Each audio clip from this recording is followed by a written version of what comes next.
warhaysaa markii la geeyey sidoo ahaa maanta sidoo yeena waad ka warhaysaa ilaahay baan mahad ugu naqayaa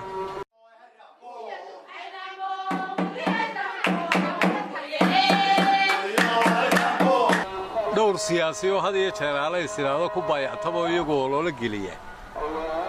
oo Hargeysa jooga waliba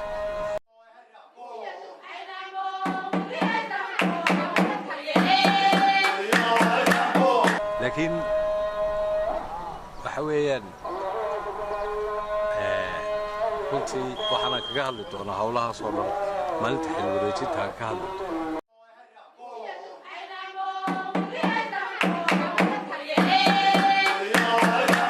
والله